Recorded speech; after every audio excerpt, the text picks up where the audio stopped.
But then we can look at the actual real longevity stuff. We're talking things like cardiovascular health. We know from over a dozen studies that men with low testosterone have about a 30% increased risk of cardiovascular disease. We know that guys with low testosterone have elevated LDL numbers. Men with low testosterone have worsened insulin sensitivity, which is ability to regulate blood sugar. We know that guys with low testosterone tend to have increased chronic systemic inflammation, which is the source of all evil, the source of aging, and so on. Men with low testosterone have an increased risk of prostate cancer. Prostate cancer is thought of as this hormonally driven cancer, and it is. However, men with low T have almost a 30% increased risk of having prostate cancer as well. We believe it's probably related to low estrogen. This goes back to what we talked about earlier, how estradiol is healthy, is important, and I think it's probably related to the cardiovascular benefits of it as well.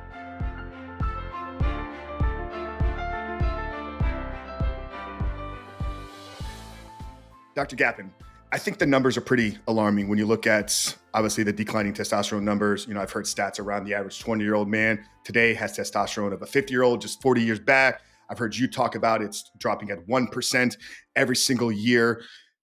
In your language, is this a epidemic? Is it a crisis? And what does the average person need to know about this problem that we're addressing here today? Massive problem indeed. I've called it a testosterone epidemic. I've called it a crisis as well. And to put this into context for the listeners, there have been 3 massive longitudinal studies that have all shown the same thing. There was a great study here in the U.S. called the Male Massachusetts Aging Study, and there was a longitudinal one in Sweden and Finland. Each of these 3 studies lasted over 20 years, between 20 and 30 years, and they followed men and they checked various lab values, including testosterone. And what they found was that free testosterone, which is the bioavailable active form of testosterone that we really care about, and we can talk about the difference between total and free for sure. Free testosterone is down anywhere from 35 to 45%, depending on that study. Now, that's an age-matched control group comparison. So what we mean by that is that means that a 50-year-old guy today has a free T that's almost half of a 50-year-old guy 20 years ago. Massive decline.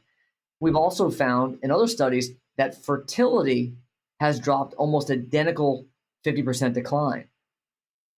It's scary that we're seeing this massive effect on our gonads, on our testicles, that's resulting in low testosterone and infertility. You mentioned, the average 50-year-old here. This was something I wanted to really kind of get your thoughts around. How early is this beginning to impact men? Here's kind of something that I felt like I just witnessed here recently. So, I'm into health and fitness. I love going to the gym. It's a part of my, everyday lifestyle. I train at a pretty big commercial gym. I'm 40 here today. I can remember being in high school and feeling like I was around grown men. Like when I stepped into high school as a ninth grader, like the seniors were men. I see what I believe are 22, 24-year-old young men today that look like they're 14 years old. What age is this crisis beginning to impact men? Yeah, you're spot on. I'm seeing this in men in their 20s and 30s, guys coming off the street with issues like brain fog, mood issues, depression, low energy, poor focus. Later in the day, they got to take a nap, belly fat suddenly in their 20s and 30s, and they're working out in the gym but not seeing the results that they should be seeing. Recovery's taking longer. Some issues with libido, sexual performance, a lot of stuff in young dudes. And it's crazy to see this progression, and it's getting worse every year. And another scary, and I don't mean to be all doom and gloom here, but I think it's important that we honor what's happening. We now recognize that there is a transgenerational epigenetic effect. A lot of big words there. What does that mean? That means that we are seeing epigenetic changes in our marks on our DNA, which affects DNA transcription, ultimately, physiologic outcomes. That toxin exposure that our grandparents were exposed to cause marks on their DNA. That's actually been shown to get passed down to subsequent generations. So then your father has already, behind the 8 ball, has some damage, some marks on his DNA. He has further toxin exposure in his lifestyle and his environment that then get passed on to you. And now you're experiencing toxins and epigenetic effect on your testosterone production and fertility, et cetera. And it's getting worse and worse as we go through subsequent generations. And it's scary. No, definitely don't want to be doom and gloom, but I think it's important to paint the real picture of what's happening here. You mentioned toxic exposure, maybe going back 3 generations. I don't think we need to go on a history exploration here about, where all this started. But what are some of the drivers of this, outside of the toxin? How much of it is in environmental? How much of it is lifestyle? And what are the other factors that are kind of contributing to this decrease in numbers that we see? So we can look at our things like our food. Our food supply is tainted with chemicals such as atrazine. Atrazine sprayed on our crops. Glyphosate is used. These are both herbicides that are used, on the crops to kill bugs. We could look at the plastics, so plastic food containers. We can look at plastic storage containers. We can look at things like K cups. When you're brewing a coffee, and you're using a K cup. Those are plastic, and you're heating it up, and now those chemicals, phthalates and BPA, bisphenol A, are used to make plastic. So bisphenol A is the main ingredient for plastic, and then phthalates is what makes plastic bendable, flexible. And so our drinking water, especially if you're drinking from plastic water bottles, if you're drinking plastic, things like Gatorade and stuff like that have all kinds of other chemicals as well. Things like K-cups, anything, if you're storing food or water in a plastic vessel or container, and especially if you're heating it up at all, that's where you're prone to having leaching of these chemicals. There's a study that just came out recently that supported this, where it showed, I think, 1,000 different plastic particles were found in water when you test it. And so you're ingesting these chemicals, you're ingesting these plastics, and studies have shown that these are clearly crushing testosterone.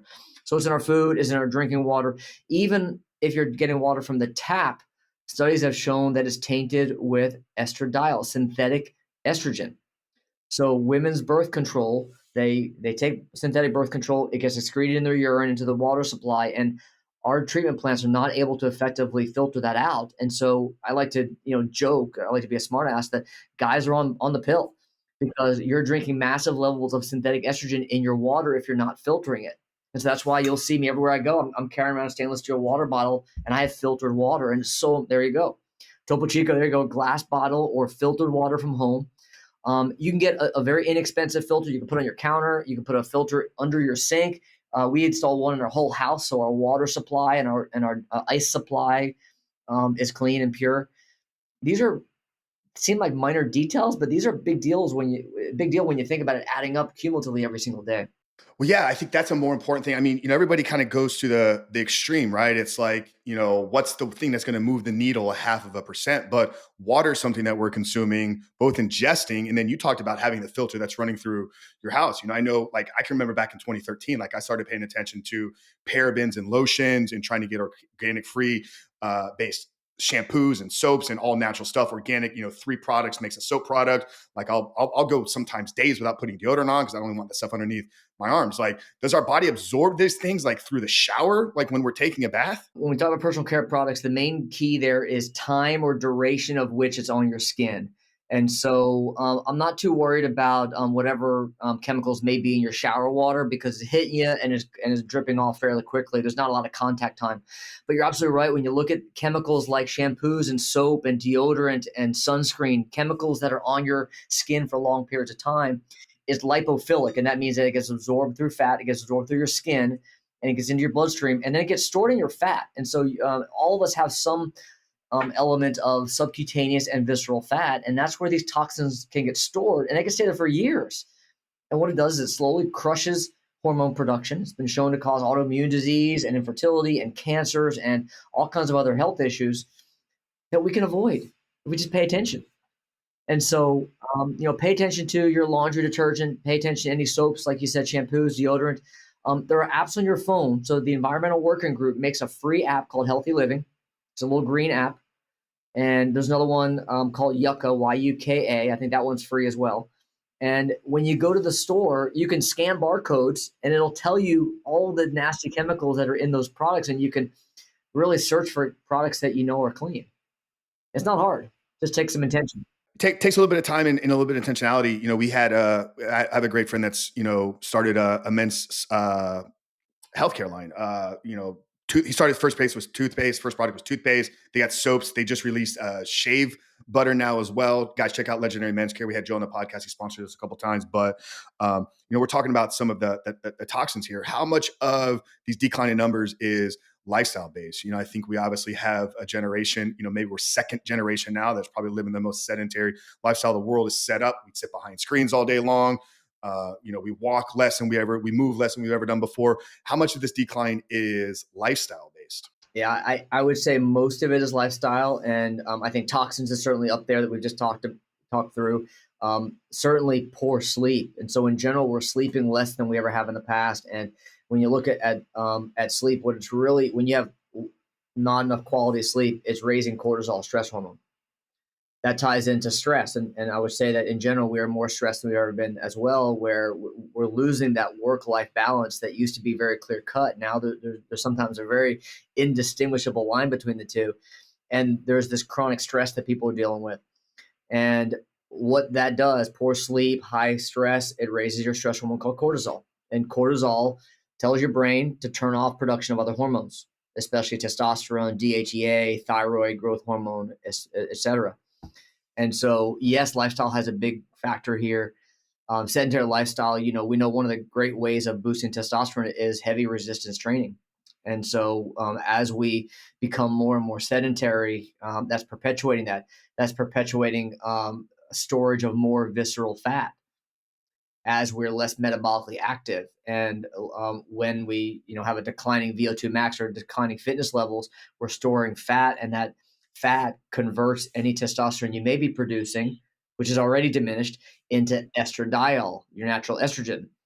That's going to prevent more production of testosterone. It has a cyclical downstream effect. And so it's all these pieces put together, Frank. Yeah, it's not necessarily any one piece. It's all of it that's coming together as a confluence to really crush our hormones. Get back to the show in a second, guys, but real quick, I want to tell you about today's sponsor, Magnesium Breakthrough by Biooptimizers.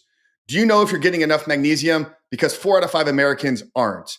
And that's a big problem because magnesium is involved in more than 300 biochemical reactions in your body. Today, I want to talk to you about the most common signs to look for that could indicate you're magnesium deficient. Listen carefully to the end because there's going to be a special offer happening at the end of this that could be exactly what you need.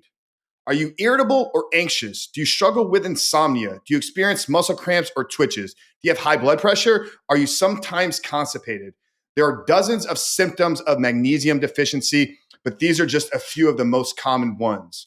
Now, here's what most people don't know. Taking just any magnesium supplement won't solve your problem because most supplements use the cheapest kinds that your body can't use or absorb. That's why I exclusively recommend Magnesium Breakthrough by Biooptimizer. It's the only full spectrum magnesium supplement with 7 unique forms of magnesium that your body can actually use and absorb. All Biooptimizer supplements are the best in class, guys. I've been working with and using their products for over 7 years now. For some reason you feel differently, you can get a full refund, no questions asked. They're so confident in this that they're going to offer a 365-day money back guarantee. Just go to biooptimizers.com/FrankRich. And in addition, we're going to give you a discount if you use code RICH10 for 10% off. Once again, guys, visit biooptimizers.com/FrankRich or click the link down there in the show notes and use code RICH10 to receive 10% off your order today. Yeah. Well, let's now talk about maybe what some of the guys out there should be looking at, right? You kind of mentioned this term free testosterone there at the beginning. Is that's the one that's, I think we need to be more important about. So, obviously we're talking, broad scope here. We're giving, statistics, but for the guys that want to now understand themselves, what do they need to be looking at in terms of numbers? And what is testosterone in comparison to just, regular testosterone? So testosterone is a steroid hormone. It's made in our bodies naturally. Most of it's made by the testicle. Over 99% is made by your testicles. A small percentage is made by the adrenal gland, which is a small a chevron-shaped gland sitting above your kidneys. But again, 99% plus testosterone is made by the testicles. The brain sends a signal called luteinizing hormone, or LH, which is the signal that tells your testicles to make testosterone. Testosterone is actually made originally from cholesterol. So cholesterol is produced in your body. It gets converted to pregnenolone and then to DHEA and then ultimately testosterone. Now, this whole issue with free is important for guys to understand that testosterone in and of itself doesn't have any function unless it gets into the cell, muscle cell, for example, brain cell, wherever it's going, and it gets into the cell by attaching to the androgen receptor on the surface of the cell. That then promotes a cascade of intracellular events, which then tells the nucleus, the headquarters of the cell, to do whatever job, the physiologic effect that you're wanting. The key here is that most testosterone, over 99% of testosterone, is actually bound to proteins in the bloodstream. proteins like sexual hormone binding globulin, or SHBG. And sexual hormone binding globulin is this big cloud-like fluffy molecule protein. When testosterone binds to proteins such as sexual hormone binding globulin, SHBG, it's now this big molecule that can no longer attach to the androgen receptor and thus can no longer do anything that we want testosterone to do. So therefore, all we really care about, the key metric, the key number to look at, is how much testosterone is not bound up to these proteins and is actually available to have any physiologic effect. And that's the free T. That's what we care about. So when we're talking about bioavailable testosterone, that specifically means what fraction or what amount of my testosterone is actually available to have a physiologic effect. And that's what free T is. And is there a ballpark range that number should be in? And I guess, is there a correlation with your normal testosterone? I think, they say somewhere between 600 to 800 or maybe even up to 1,000 is kind of a healthy range for a middle-aged man. So free testosterone, what are we kind of looking at having optimal? And then is there a correlation between what our testosterone? Sure. So in general, I aim for a free testosterone of around 20, give or take. Okay. Now, some guys may need as high as even 25 and higher. Some guys may be okay, 16 to 18 or so. But generally, somewhere around 20 is my target. Now, some labs may have a different scale. So that number may be 200 instead of 20. So just to be clear, you can tell by looking at your lab number. If you see a lab number of 120, you know that your goal is 200. If you see a number like 11, you know your goal is 20. So that help you out a little bit there. It's like milligrams or micrograms type of. It's like picograms per milliliter or something like that. But it's the same scale no matter. What's weird, it depends on how it's being measured. There's different ways of assessing free testosterone. It'll be the same metric whether it's the 20 or the 200. Yes, that's what can be confusing. The total testosterone is in nanograms per deciliter, and the numbers you gave, the range can be any, the ridiculous reference range they give on your labs that may be like 240 to 900, 850, whatever. But the key with that range, and my answer to you is that there is no perfect total testosterone because it really depends on the free, right? And depending on how much sexual hormone binding globulin, SHBG, you have, that may dramatically affect how much is bioavailable and free. But a lot of guys will ask their doctor for a testosterone level, and they'll get a total testosterone only. They won't even get a free. And then the total, it'll be like 300, and the doc will say, yeah, you're normal, you're fine. And it's bullshit, because what they're doing is they're looking at the lab slip and seeing that reference interval on the right side of your page over there, and it'll give, again, like 240 to 850 or something like that, which is this ridiculous wide range. And all that really is just simply the average. So LabCorp will do 1 billion testosterone levels this year, let's just say, and they'll look at what's the average, and they'll look at 2 standard deviations statistically above and below, like a bell curve, and they'll give you that range, and they'll say that's your reference interval. But remember, we started this conversation, Frank, with the fact that we know that T levels are almost half of what they were 20 years ago. And so that bell curve just keeps shifting further and further to the left, lower and lower. And so you can understand why these numbers that 20 years ago would have been ridiculously low, now you're being told, yeah, you're fine, you're normal. That's not what you want to be. You don't want to be normal. You don't want to be fine. You want to be optimized. You want to be where, what your body needs to be able to function at the highest level. And so that's where we get a free T of, again, give or take around 20. Look around the world right now at the average person and be like, I want to be that person, right? No, I don't think that our audience here today is, like you said, they're looking for optimization. They're looking for peak performance. They're looking to, really do something here in the world. So now we're talking a lot about testosterone, but that's one of numerous hormones that are going to kind of contribute to an overall, optimized well-being for a guy. So what are some of these other hormones that a guy needs to be paying attention to? You've mentioned a few here, but let's kind of zero in on them. I'm so glad you're asking that question, because I do a ton of podcasts, and most of the time it's all about testosterone, and guys think that's all it is. And, the male 1.0 version of Men's Health, I like to say, is all about testosterone total. And I'm glad you're focusing on this. So yeah, we have over 50 hormones in our body. Some of the other ones that we really care about that we can measure are things like DHEA. So DHEA sulfate, that's the active form of DHEA. The sulfation process relies on healthy gut. DHEA sulfate, we want that range somewhere between 300 and 600.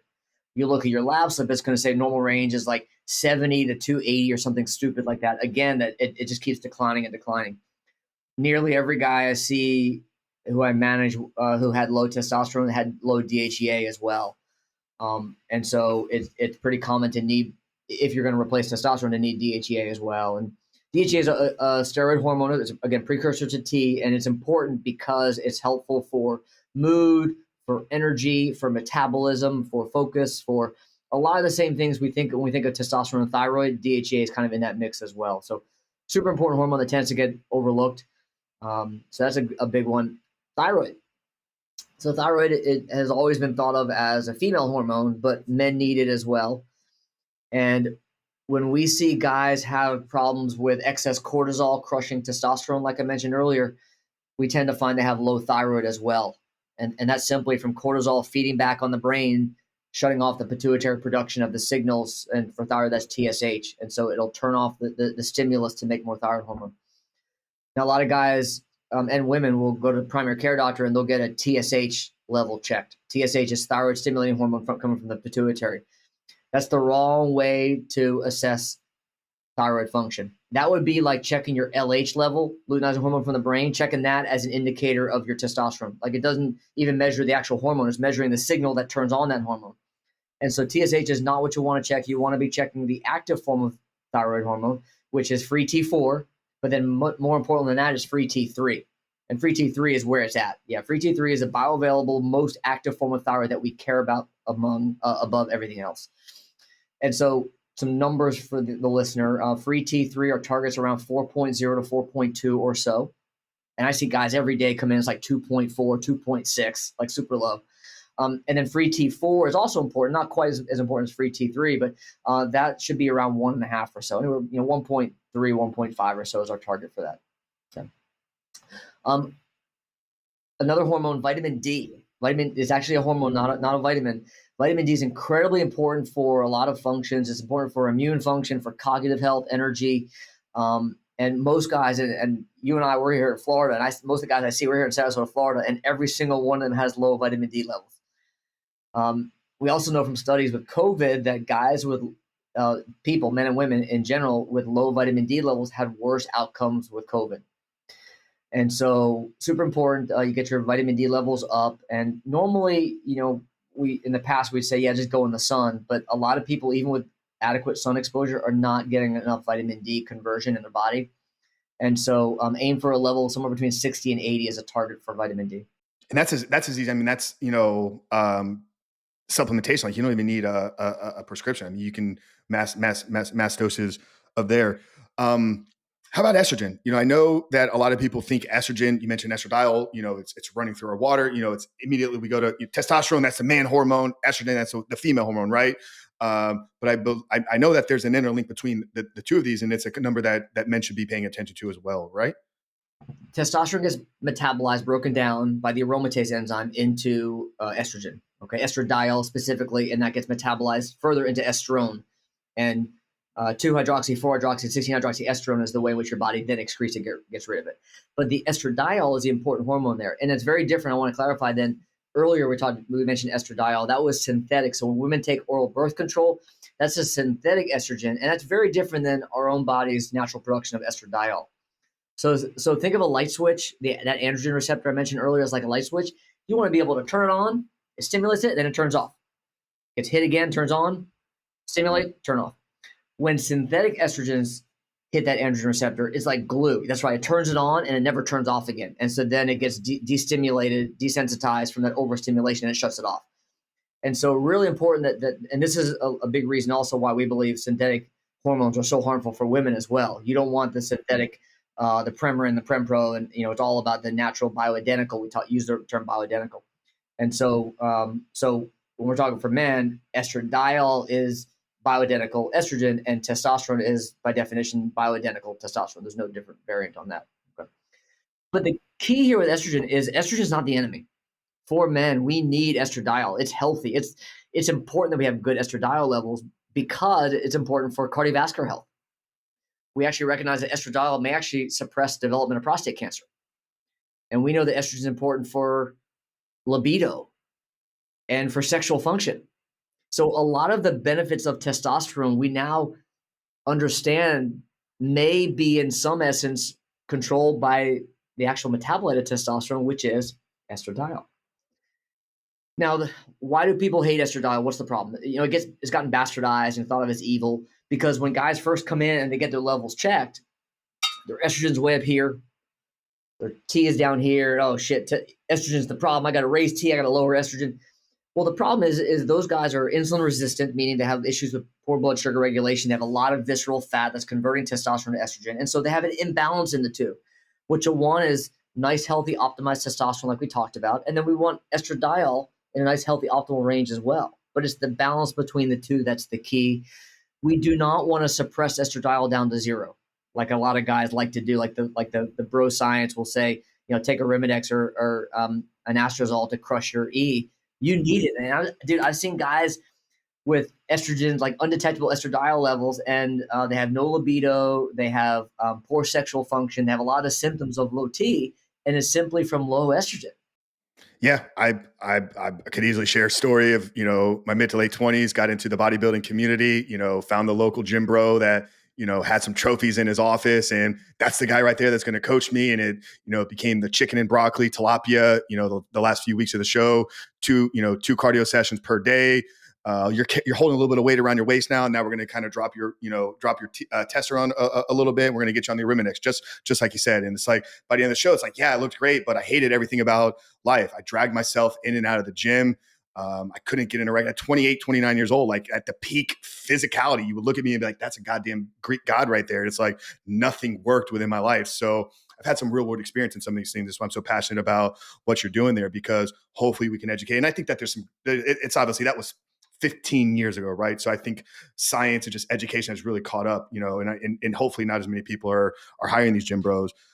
This is great. We've kind of, really addressed, the problem here, kind of what we should be looking at. I want to kind of get into some solutions. I think where I want to start is diet, nutrition. You mentioned that cholesterol being a precursor for testosterone. And I think a lot of people hear cholesterol and it's like, bad enemy right there. So what in terms of diet, foods, how should we be setting these things up, to produce the healthy cholesterol that's going to drive these numbers up before we kind of get into some of the other things that we can kind of talk about later on? Yeah, you may have heard out there people talking like, oh, you got to make sure you're eating enough cholesterol because that's the cholesterol for testosterone. But it's actually not true that your dietary cholesterol actually has very little to do with your body's production of cholesterol or the cholesterol that you use. So there's not that correlation there that directly what you eat is related. However, we do know that if someone's given a statin, God forbid, that's crushing your cholesterol levels, which is in fact crushing your testosterone levels. And so that's a very clear correlation there. Guys that have been on a statin, you'll see DHEA in the tank, testosterone in the tank. They're insulin resistant, and so a lot of side effects from pharmaceutically turning off cholesterol production iatrogenically. And so when it comes to diet, though, it is important that you're eating healthy fats. I like to really emphasize sometimes it's almost just as important what you're eating as what you're not eating. And what I would really focus on eliminating for most guys is the refined carbs, it's the processed sugars, it's the packaged caked product, it's the cereals for breakfast, it's the cupcake, it's the bread that comes at the table as soon as you sit down at a restaurant. It's all the processed refined crap. When if you just got like simply got, it's amazing what would happen, how men transform their bodies by simply eating real freaking food. And it comes down to, yes, we could talk very granular about macronutrient ratios and exact, resting metabolic rate to figure out your calories. But so much can be done by just simply cut the shit out of your diet, eat real food, eat real meat, eat lean, grass-fed, organic, grass-fed meat, eat free-range chicken, eat wild-caught fish, eat a ton of vegetables, eat some fruit in there. Be careful that you're watching the high glycemic fruits, that more berries, etc. Just doing that alone, without even getting into the fine granular specifics, you can make such a big difference in your life. Yeah, and these foods are so much more satiating. It's very difficult to overeat on a lot of these things. If you just eat to where you feel good, not pushing the limits of full, but it's like, I feel good and satisfied here, you're probably going to be pretty close to hitting your total calories needed for the day. Now, obviously, if you're extremely overweight, there's going to need to be an element where maybe you experience some hunger through this process. But like, yeah, you can get more granular once you're kind of aiming. You're below 20. Now you're aiming at, I want to get 12%, 10%. I'm trying to kind of get super lean for a photo shoot. But I think most people, like you said, just focus on the quality of what you're eating, spaced out over, and then paired with healthy training, like you said, heavy resistance training. What about like cardio, right? I'm like long distance running. Like that's not a good thing that we should be doing. And listen, So we know from studies looking at this that endurance athletes tend to have very low hormone levels, and it's not. Look, we all need to have optimal fitness levels. We do need to have our VO2 max as high as you can. That's definitely tied to longevity. But we know that long distance endurance training does raise cortisol, and that's again suppressing hormone production. So we see a lot of guys who are marathon runners that have very low testosterone. It's important that as you know this, I know you talked about this. It's important that you're incorporating a balance there. Resistance training is where it's at. Resistance training with the big muscles, the quads, the hams, the back, the core. Those are the key muscles that when you're doing heavy resistance training, it's going to move the needle when it comes to testosterone. I do believe in a balance with some interval training, burst training in there as well. And we actually do genetics that there are some genetic markers that help us understand what training is best for you, where you can fine tune that. But in general, it's freaking resistance training, add some interval training, get some low intensity in there throughout the week as well. And just make it the big rock of every day. You just got to freaking move. And that's what it comes down to. Yeah, guys, we have some great conversations with Stan Efferding. A lot of great experts here giving you guys all the tactics on the training stuff. We don't need to get into weeds with that here today because there's so many other things that you and I can explore.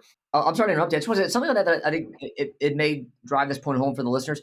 Sometimes guys are like, I need the perfect program. I got to do that. I got to do all this research and talk to somebody. Come on. Sometimes imperfect action is what you need. Just go freaking do something. I don't care if you go for a walk and go do, my park in my neighborhood has like stations you can stop and you do push-ups and pull-ups and all kinds of. Just do something, anything, and get some momentum going from there. And just take imperfect action today. This is great. No, we talked about sleep a little bit, nutrition, training. There's obviously been this big buzz, online. I'm sure you see it. Ice baths have kind of become the new thing. Everybody's, you go online. I see 17 different ads from the latest company. It's kind of like, this is the new Me Too company, right? A decade ago it was a meal prep company. Now it's like every guy that knows how to build freezers is starting an ice bath. On the hierarchy of scale of priorities, where do things like sauna, ice baths, some of these other kind of biohacking things fall in? I love the way you worded that question because yeah, you worded it perfectly. I like all that stuff. When we look at those things, I think that the overarching concept to think about is hormesis. And for the listener, hormesis is simply the process of what doesn't kill you makes you stronger. You're stressing your body, not in a chronic perspective like chronic stress, but you're stressing in the short term. And what that does is that allows your body to recover better and stronger and optimized in a sense. It helps your body clear free radicals, and it's a way to stimulate your body to ultimately recover in a better state. And so that's the whole point of exercise. When you're doing resistance training, you're tearing down muscle, so it'll ultimately grow bigger and stronger. And that's the same thing with when we're looking at things like cryo. It's that we are overstressing the body, whether it's an ice bath, whether it's getting in a cold plunge, or whether it's just taking a cold shower.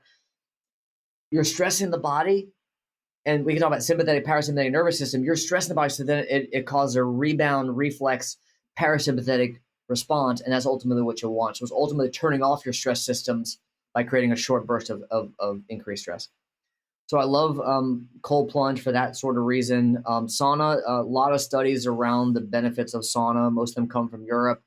I do believe in the benefits of sauna. I love sauna more for the relaxation part of it, for the detoxification part of it. I like it at night, whereas cryo may be something you do like late morning, for example, lunchtime. A sauna I would do in the evening in those few hours before bedtime. I'm a huge advocate of both. I have sauna downstairs in the garage. I have a cold plunge on the back patio. I did one about an hour and a half. I did one this morning as well. But getting out of the cold plunge and then going to eat a croissant and a sugared coffee is kind of like unprioritizing the importance of things, right? And I think that's where I was kind of trying to frame the question around. You're right. They're the icing on the cake. So to come back to answer your question in the nuanced way you asked it, I love it. Those are great. And there are about 800 things you need to focus on before you do those things. And so it's the getting your hormones corrected. It's make sure you're eating the right foods, make sure you're eating the right amount of food, make sure you're getting enough protein, make sure you're getting the right proper micronutrient supplementation. Sleep is so paramount. Stress is obviously incredibly important. We talked about fitness, all these other components. And yes, these things are great too. But a lot of people prioritize these sexy little additional things that you can do as the be all end all. And if you don't have the other stuff down, forget it. It's not going to help you. Yeah. You can move a lot of big rocks with whole food dieting, hard intensity training, 3 to 4 days a week. Start with full body, movements there, some carries, some interval training. Optimize your sleep. Get 7, 8 hours per night. Get yourself, now you're performing like you should be. Boom, you add in a daily cold plunge. Boom, you add in 3 times a week sauna. Now you've kind of broken through the barrier, and like that's where we're trying to kind of lead these guys to. And I think we're talking a lot about, the physical effects, body weight, training, health, all these other parts. Low testosterone, though, has so many other negative effects. What are some of the other negative consequences or effects of having low T? Yeah, so we can look at symptoms. First and foremost, it's the energy, it's the brain fog, it's the lack of focus, concentration, mental acuity, memory, sharpness, stuff like that. Feeling like guys say, I don't feel like a man. It affects obviously libido. It can affect ability to build muscle, ability to burn visceral fat. It affects bone density. It affects all of these aspects of mood. But then we can look at the actual real like longevity stuff, and we're talking things like cardiovascular health. We know from over a dozen studies that men with low testosterone have about a 30% increased risk of cardiovascular disease, including a major adverse cardiac event. 30%. So you look at several studies have shown, and based on quartiles, the lowest quartile of testosterone levels compared to the highest, there's a 30% difference in risk of having a major adverse cardiac event. We know that guys with low testosterone have elevated LDL numbers, cholesterol numbers. We know that men with low testosterone have worsened insulin sensitivity, which is ability to regulate blood sugar. We know that guys with low testosterone tend to have increased chronic systemic inflammation, which is the source of all evil, the source of aging, and so on. We know that men with low testosterone, this is crazy, this is very counterintuitive. Men with low testosterone have an increased risk of prostate cancer. Now, why is that? Because prostate cancer is thought of as this hormonally driven cancer, and it is. However, men with low T have almost a 30% increased risk of having prostate cancer as well. We believe it's probably related to the low estrogen. This goes back to what we talked about earlier, how estradiol is healthy, is important. And I think it's probably related to the cardiovascular benefits of it as well. Yeah, so it's this whole kind of like interconnected symphony of how this is all kind of working together.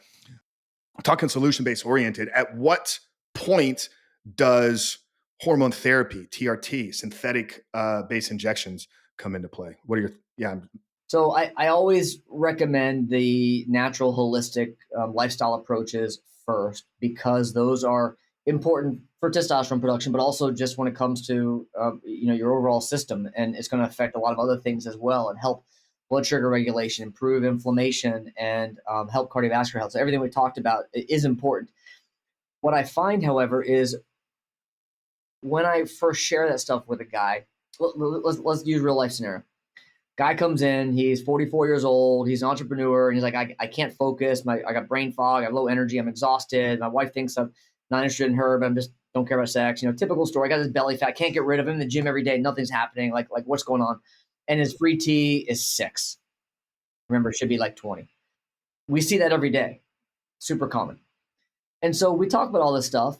Now that guy who is exhausted, low energy, has low self-esteem, low confidence, he is not able to focus, he's exhausted, has no drive. To get him to do all the things we talked about, forget it. Like he's like, he needs help. And so sometimes all the lifestyle recommendations in the world kind of fall on deaf ears, because these guys are in such a state that they can't possibly incorporate those into their life, or if they do it half-assed. And if they do, let's say they did it perfectly. So I've had guys where they're super dedicated, committed. I don't want testosterone therapy. I'm going to do it naturally. Give me everything you got naturally. Sure.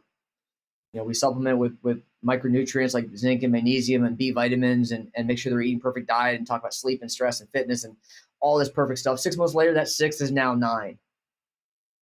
Now are you ready for TRT? Now is the time.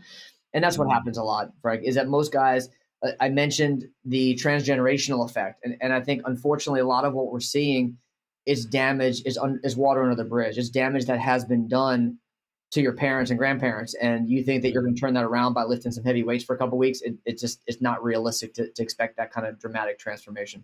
I think a fear with a lot of guys, though, is that once they start and go down that path, it's going to become a part of their life forever. Is that true? Or is there a way to use this, like hit the nitrous button, to get past the car, and then you kind of turn it off, and now you're kind of back into coasting. Granted, you're checking all the other boxes. Great objection. Common. Yeah, exactly. So let me put it this way. We've talked about all the reasons why a guy has low T, right? We've talked about all the lifestyle factors. We talked about the epigenetic. We talked about the toxins. We talked about all the things that grandparents, fathers. We talked about everything that has a basis for why you have low T, right? We can't fix those. As hard as you may try, again, if you were to be absolutely perfect with your lifestyle, that 6 is going to become 9, which is great. Okay, sure. But again, I need you up to 20. And what I have found, and this is, I never want to speak in absolutes, but nearly never have I found a guy that I can get him from 6 to 20 with all the natural stuff in the world, as hard as we try, as dedicated as he may be. And so what I say to him then is, look, what I'm going to be able to do now by giving you testosterone, which is, again, bioidentical, is the exact molecule that your body is not making and can't make for the reasons we've talked about. When you get testosterone optimized to where it needs to be, what's going to happen?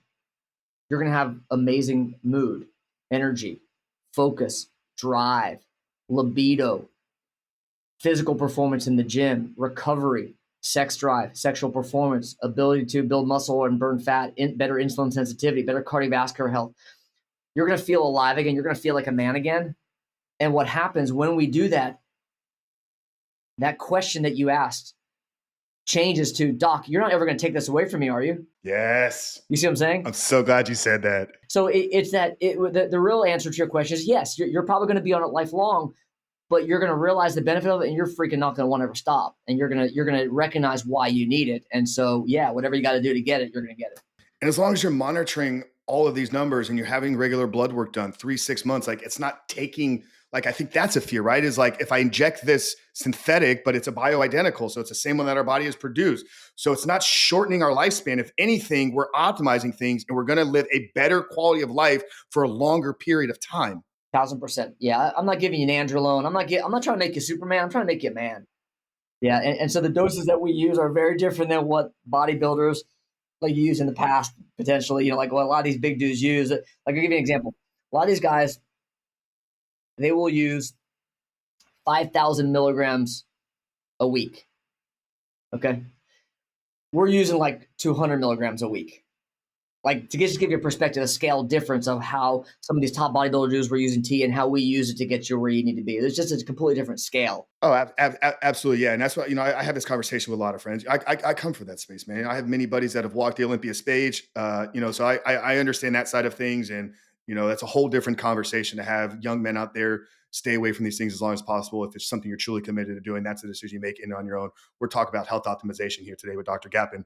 I want to take a slight pivot though, and then kind of maybe circle back, because we've talked about this generational component thing. We have a lot of men that are listening that are fathers, right? They got young boys that are in the home. Maybe they haven't even hit puberty yet, so their body isn't even producing testosterone. What can a father do? Is there a way to break some of this, proactively? Obviously, healthy diet, training, all the things, but can it be broken? Or once it's in the generational kind of cycle, like, is your son going to deal with these things later on? Or what can a father do to help his boy be optimized before he even gets to his 20s? And there's a whole field around this of actually preconception epigenetics, which is how can we as men prepare for fathering a child as well for our own bodies, but then what can we do with our kids as well? So to answer both at the same time here, it's all of the exposures we talked about earlier. And so young boys, especially when they're going through puberty, are much more sensitive to the damage of those toxins than even we are once we're past our child rearing ages. Okay? And so especially focus on those personal care products we talked about. Focus on the plastics, focus on the foods, focus on on everything that we talked about when it comes to what you're eating, drinking, or putting on your body. Those are really key, especially for these young men. I'll also emphasize that while testosterone replacement therapy is great for older guys, by older, I mean once you're done having children, if you're at all considering still conceiving or having kids, you don't want to take testosterone because it will turn off fertility, potentially turn off the sperm production that you need. So there are different ways that we can medically stimulate testosterone production while not suppressing fertility, but you don't want to take testosterone if you're a young guy looking to have kids. Got it. No, that's great. coming back now to the guy that's now he's made the decision. Obviously working with somebody like yourself. Obviously we'll point them to connect with the Gapin Institute. Differences between injectable, topical. What are some of the other modes and modalities out there, and which one is going to be your kind of preferred way of taking testosterone? So in general, three options: there's injectable, there's topical, and there's pellets. The fourth one would be oral, which I typically don't recommend. There's a new FDA approved one that just came out recently that's oral, but in general, we've always worried about the liver in the past, and the new one, I just can't get levels up where you need them with the oral. But in general, it's injectable pellets or topical or pellets, and I always steer guys initially at least toward the injectable. So the injectable, in the past, it was always intramuscular injection, so big needle into your butt or into your thigh, quad muscle. We now recognize that you can do a subcutaneous injection and get similar benefits and results. And so I personally recommend that for all my guys. I do it myself as well, sub-Q, tiny insulin needle in the belly, just next to the belly button. And we typically recommend taken more frequently because you're taking a lower amount. Yeah. So that's actually absolutely the key. That the more frequent, the better. So back in my old days, before I knew anything, when I was a budding urologist 25 years ago, we would give 200 milligrams, 1 ml every 2 weeks.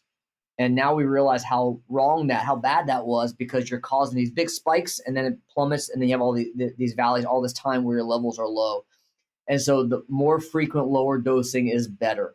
And so ideally it'd be every day, but from a compliance standpoint, from a lifestyle standpoint, no guy can realistically be expected to do it every day. 3 days a week would be awesome. Most guys, it's about twice a week, 3 times a week is kind of the sweet spot that you can get guys to do it. And the dosing really varies on your metabolism, how much muscle mass you have, and so we test. We'll give what we think is a good dose for you, and then we'll test, and we're constantly fine tuning because those numbers can change so much. Yeah. But to answer your question, injectable first, topical. All the alcohol-based gels that you can put in your chest and shoulder, I never recommend them. I used to use them in my old days before I knew anything. I can't get your levels high enough with those. As hard as I ever tried, they just don't work, honestly.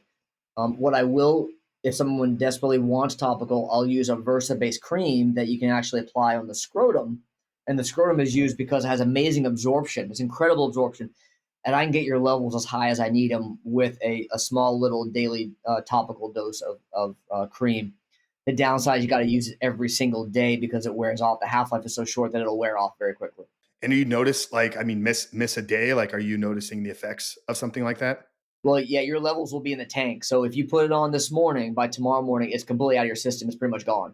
Yeah, and so some guys will have low T and don't necessarily feel it on a day-to-day basis. Other guys have dramatic symptoms. But nonetheless, if you skip a day, your levels are in the tank. Your tank, yeah. And then where does peptides come into the protocol, and how are they affecting testosterone? How are they affecting the DHEA? How are they affecting some of these other hormones that we talked about? I know there's a lot of different ones out there, so let's kind of explore that here a little bit. So peptides are awesome. Peptides are simply short proteins. So for the listener to understand, a peptide is simply a short protein. A protein is simply a sequence of 100 amino acids in length or longer. If it's 50 to 100 amino acids in length, it's a polypeptide. Anything shorter than 50 amino acids in sequence is specifically called a peptide. So that's all it is, a short peptide. Insulin is a peptide. Growth hormone is a peptide. And all peptides are actually endogenous signaling molecules, meaning these are signaling molecules that your body already makes that have very precise functions that have been identified as incredibly powerful that they can now replicate and synthesize. So, for example, there are peptides that are great for boosting growth hormone.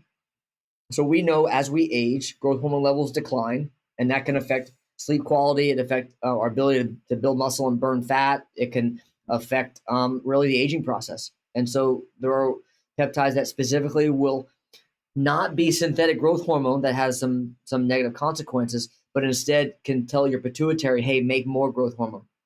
So peptides for immune function. So when I had COVID back March 2020, when shit hit the fan, I had 4 peptides that were great for immune function that helped me recover from COVID. They're peptides for inflammation, whether it's inflammation in a joint. So, for example, I had tennis elbow, and I used 2 different peptides, one that reduced inflammation in the joint and another one that helped with musculoskeletal repair and recovery. They're peptides for gut health, gut inflammation, peptides for weight loss. And there are a lot of different peptides for weight loss depending on what's the cause. So for some people with weight loss, it may be cravings, it may be can't stop eating, so it helps with hunger and satiety. Other peptides help with metabolism. Others help, like semaglutide is the biggest crave right now, and semaglutide is a peptide that mimics GLP-1. Basically, GLP-1 is made by your gut, and when you have issues with blood sugar, insulin sensitivity, your gut doesn't make GLP-1. And so semaglutide is a way that can help suppress hunger and improve blood sugar regulation. Peptides for improving sex drive, arousal, libido. Peptides for erectile function, for boosting performance, building muscle, anxiety, sleep, almost anything you can imagine, there are peptides for. And the beauty of them is they are simply amino acids. They're simply short proteins, and they're signals that your body already recognizes. So, for example, the thymus gland is in the neck when in the throat when we are young, and it atrophies, it shrinks away at a very young age, and is gone the rest of your life. There are amazing immune cells from the thymus gland that are actually involved in longevity. And epitalin is a peptide, 2 amino acids in length, simply 2 amino acids put together. And it's been shown in animal studies to extend lifespan and reduce the incidence of cancer. Pretty cool stuff. So that's the power of peptide. It's icing on the cake of everything else that we've talked about. Yeah, that was going to be my question. If there's a guy out there that still, after hearing our conversation today, is still on the fence about maybe the TRT, the hormone replacement therapy, would peptides be an alternative before? But what I think I heard you say is optimize it there, and then boom, this is going to kind of take you to the next level. It's going to take it to the next level. If you have suboptimal testosterone levels, peptides are not going to be the best approach there. It's not going to get you from the 6 to the 20. No. Now, kisspeptins is one peptide out there that has been shown to help with boosting testosterone levels. I've never seen it have that much of an effect, and that's not necessarily the best way long term that you want to be supporting testosterone. So, for guys out there who maybe don't want to take testosterone for whatever reason, bias that it may be, as wrong as they may be, kidding. There are other ways that we can stimulate your body to produce testosterone other than simply give you testosterone. But one way or the other, you got to get your levels up. Yeah, and peptides can't fix that. Yeah, you gave a great example, and I know there's going to be a big majority of the audience going to resonate with that 44, crushing it, executive, entrepreneur, maybe running a firm, something like that, just tired, exhausted. So he doesn't even have the time in his schedule to optimize some of these things. But there's going to be a segment of our audience that now is maybe in their mid to late 20s, maybe possibly even early 20s, but they've recognized, hey, some of these generational things. I can remember, going through puberty, boom, I instantly kind of had, the man boobs there, and it's something they've struggled with their entire life. When is it too early for a man to look at getting on some testosterone replacement therapy? Yeah, any guy who is considering having children. So I've seen guys in their 30s and they're single, and they're like, yeah, I may want to have kids eventually. I'd be really careful there. If a guy's married and they just had a kid, for example, and he wants testosterone, I would be really sure they don't want another one before you give testosterone. It does suppress production of sperm. And so that's the situation where I might hold off on T and give other things. We can use HCG, we can use Clomid and clomiphene, other ways of stimulating testosterone. Yeah. Yeah. Now, for a guy that maybe went a different path in his 20s, wasn't aware, wasn't educated on these things. Once you start down that path, is there a way to turn the fertility back on? What's that process look like? I have been able to do that in several cases. Is it with every guy? No. I think probably the duration, the intensity of the steroids that you were taking in the past probably has some effect on that. So I think it's a case by case basis, but it's a matter of getting the pituitary. So your pituitary makes, as I mentioned earlier, LH, which is luteinizing hormone that tells the testicle to make testosterone. It makes FSH, which is follicular stimulating hormone, or FSH, which is what's telling the testicle to make sperm. And so it's getting that FSH turned on again. That's the key. And so sometimes it's easy, sometimes it's not. And I think it's probably, again, how much damage have you done? No, this has been massively valuable. I mean, a true masterclass, I feel like. Is there anything I should have asked that I haven't yet around everything that we've discussed here today? Yeah, well, I think one thing worth bringing up, I have had a lot of guys reach out about peptides, FDA, availability, where can I get them? I have somebody go, hey, I want to get this peptide, where can I get it? Can I buy it from you? And that kind of stuff. So Peptides are not pharmaceutical drugs. Okay, they are again simply chains of amino acids, and for that reason, you can't patent them in general. Okay, so big pharma is not able to make millions and billions of dollars on peptides, and they actually make you healthy, which is not necessarily what big pharma wants either. And so, peptides are in your best interest, and not necessarily in theirs. Um, FDA and big pharma are obviously closely, intimately connected and associated together and influence each other. Um, in September, the FDA out of nowhere changed the categorization of most of the peptides that we were using to category 2, from a category 1 to category 2. What that means is that they can no longer verify the safety, air quotes, of these peptides.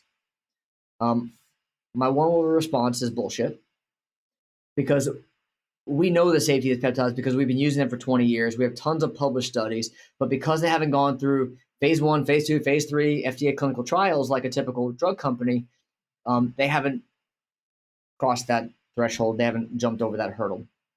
And so what that did, it didn't make them illegal. A lot of guys say, well, now they're illegal. Now they're not banned. They're not illegal.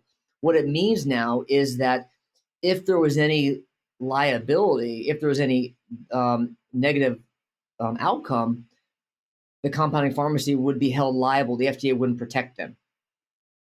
And so therefore, compounding pharmacies all stopped making them out of fear, because now the FDA basically said, you're on your own. We don't support these, and you may be vulnerable. I forgot the exact terminology. And so it's not that they're illegal. It's that compounding pharmacies don't want to take the risk, the liability of making them because of that categorization.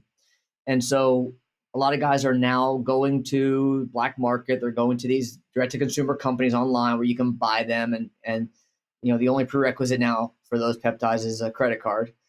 And it's problematic because you don't know what you're getting. You don't know the quality. You don't know the purity of the ingredients that you're injecting in your body. It's a big deal.